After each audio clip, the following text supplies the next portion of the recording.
Depuis leur arrivée au pouvoir, le président Trump et son administration ont lancé une offensive anti-trans, une croisade sinistre qui vise même le Canada. Le gouvernement américain s'est fendu d'une espèce de tentative un peu bizarre pour influer sur les soins qui sont donnés aux mineurs trans ici au Canada.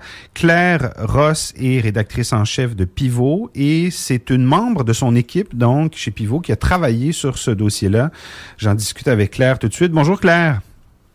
Bonjour Philippe. Alors, Washington a tenté de s'immiscer au fond dans les soins de santé pour les mineurs trans au Canada. Comment ils ont fait ça exactement? Ouais, c'est effectivement ce qu'on a publié dans un article donc de Ophélie Denomé-Marchand, une journaliste indépendante qui a fait une enquête à la fois pour Pivot et pour The Breach, parce qu'Ophélie elle nous a contacté en disant écoutez, j'ai trouvé un drôle de formulaire en ligne. Ouais. C'est un formulaire qui a été publié par le Department of Health and Human Services du gouvernement américain, le HHS. Et c'est un formulaire de lanceur d'alerte qui permet à qui que ce soit finalement là, de dénoncer des fournisseurs de soins de santé qui offrent des soins d'affirmation de genre aux enfants, c'est-à-dire aux personnes de moins de 19 ans. Et le gouvernement, donc le HHS, dit vouloir mener des enquêtes à ce sujet-là. L'enjeu, c'est que dans ce formulaire-là, il y avait un menu déroulant quand on voulait indiquer l'adresse ou la localisation des médecins ou des cliniques qui offrent ces soins-là. Puis quand on déroule, bien, on se rend compte qu'on croise les Forces armées du Canada, on croise toutes les provinces ici. Donc, ça aurait permis littéralement de dénoncer des soignants qui sont situés de ce côté-ci de la frontière. T'en parles au conditionnel parce que l'enquête de cette journaliste-là a permis de faire retirer le nom du Canada de cette liste, du menu déroulant en question.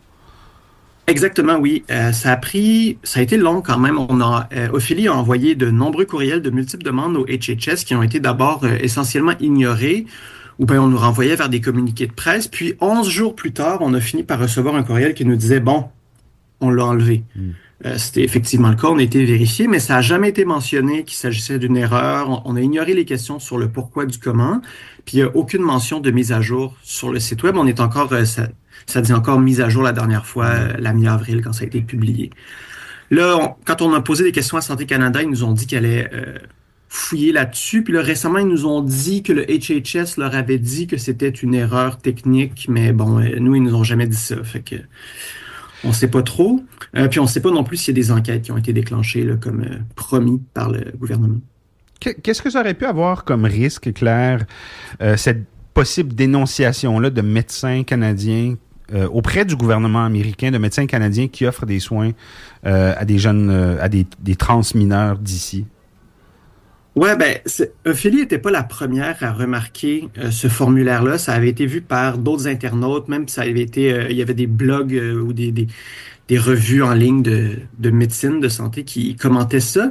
Puis les choses qui étaient recensées, c'est des peurs là, que les dénonciations puissent être utilisées pour établir des listes de surveillance, à la fois des médecins ici ou des patients-patientes qui peut-être traverseraient la frontière pour venir ici, détenir ces médecins-là s'ils traversent la frontière américaine, peut-être même entreprendre des démarches judiciaires contre des professionnels de la santé d'ici. Mais bon, on sait que on a contacté le ministère de la Santé du Québec, on a aussi contacté les Forces armées canadiennes, puis les deux nous ont assuré d'abord que c'était sans effet parce que ça influençait pas nos pratiques, on réagit pas à ce genre d'intimidation-là, et que de toute manière, les États-Unis n'ont pas de pouvoir législatif ou judiciaire chez nous. Une chose qui a quand même été remarquée, c'est que on sait qu'aux États-Unis, dans le dossier de l'avortement, il y a des États qui veulent interdire, qui interdisent l'avortement, qui veulent interdire aux gens de voyager d'un État à un autre pour recevoir ces soins-là. Fait qu'on se disait peut-être qu'il y aurait la possibilité de criminaliser le fait pour certaines personnes d'aller chercher des soins trans pour des mineurs au Canada et de revenir aux États-Unis ensuite. Mais pourquoi, justement, les États-Unis voudraient s'attaquer aux soins trans ici au Canada? Ben, ce qui se passe, c'est que c'est un phénomène qui est somme toute répandu des personnes américaines qui viennent chercher des soins ici transaffirmatifs.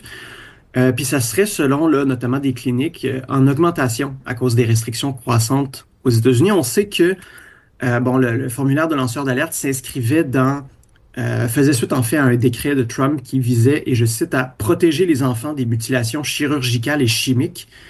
C'est un décret qui a été bloqué dans certains États, qui est dénoncé, tout ça, mais il est quand même appliqué à certains endroits. Donc, le but, c'est d'éviter que les gens viennent chercher des soins ici parce que ces soins-là, donc transaffirmatifs, sont offerts au Canada, ils Mhm. sont légaux.